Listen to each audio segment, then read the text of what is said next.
बार फिर सुनो इंडिया में आपका स्वागत है। आज 9 राज्यों में लोकसभा की 3 और विधानसभा की 33 सीटों पर हुए उपचुनाव के लिए वोट डाले गए।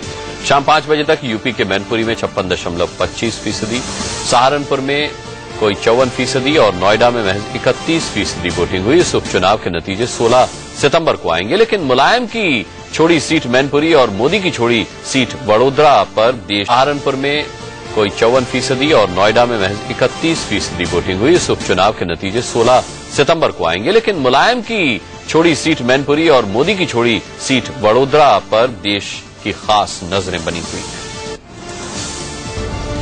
पूरे देश की नजरें इन 2 लोकसभा सीटों पर हैं। मैनपुरी सीट छोड़ने के बाद मुलायम ने अपने पोते तेज प्रताप को मैदान में उतारा है। वहीं वडोदरा में रिकॉर्ड वोट से जीत दर्ज करने के बाद नरेंद्र मोदी ने सीट छोड़ी थी। मैनपुरी में मुलायम की साख का सवाल है, लिहाजा उनके परिवार ने पूरी ताकत झोंक दी है। सैफई में पूरा परिवार वोट डालने पहुंचा। डिम्पल और अखिलेश के अलावा मुलायम के छोटे बेटे प्रतीक और उनकी पत्नी ने भी वोट डाला।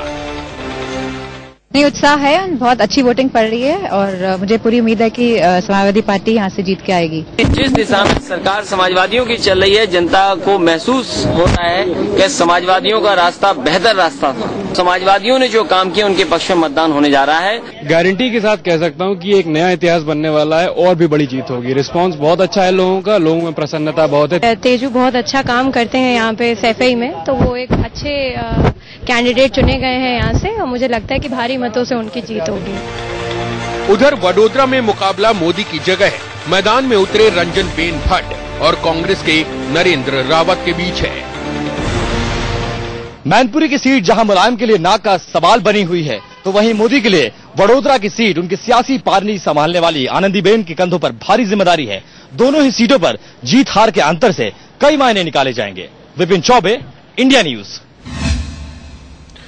विपिन चौबे हमारे साथ इस खबर पर जुड़ रहे हैं। विपिन, मैनपुरी पे क्या होगा और खासकर जो 11 विधानसभा सीटों पर उपचुनाव हुए हैं, यहां पर समीकरण कैसे बैठ रहे हैं?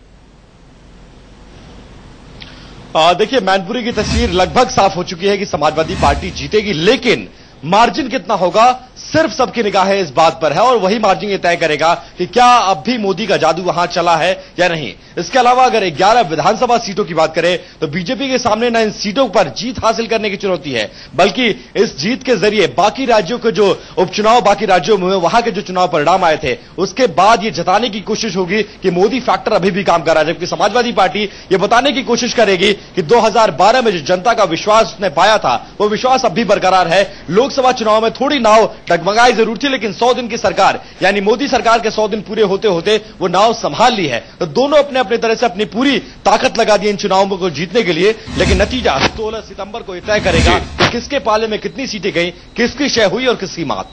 चलिए विपिन, बहुत बहुत धन्यवाद इस तमाम जानकारी के लिए आपका। और इसी